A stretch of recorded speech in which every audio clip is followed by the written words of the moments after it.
This is a medical device. Use it in accordance with the user manual or the label. Cześć, witajcie. Przedstawiam Wam budowę oraz funkcję wózków Mamalu oraz Mamalu Lite. Oba wózeczki przeznaczone są dla osób o wzroście między 90 a 130 cm oraz wadze do 50 kg. Składany stelaż typu parasolka z regulacją głębokości siedziska. Rączki do prowadzenia wózka.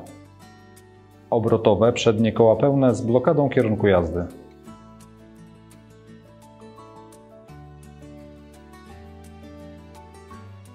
Pięciopunktowe pasy bezpieczeństwa.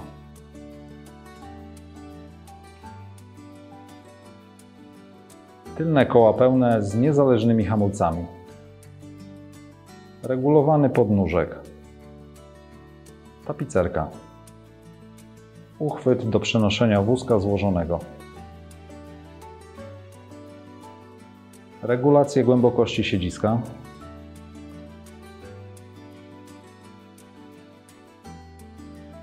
Regulacja wysokości podnóżka.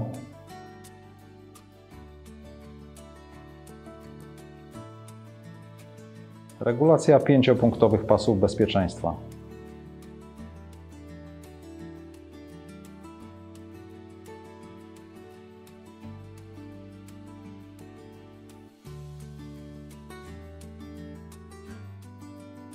Składanie wózka.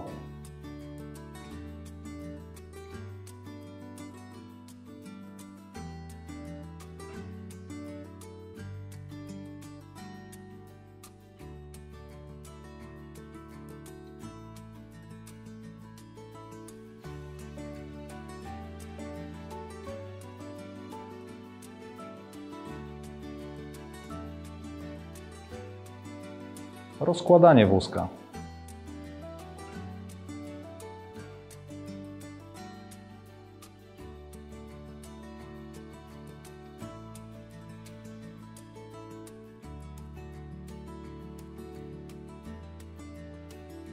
Wózki Mamalu i Mamalu Lite zostały stworzone z myślą o naszych najmłodszych użytkownikach.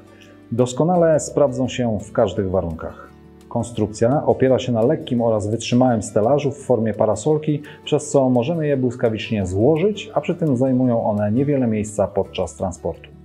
Warto zaznaczyć, że wersja Mamalu Lite waży niecałe 10 kg.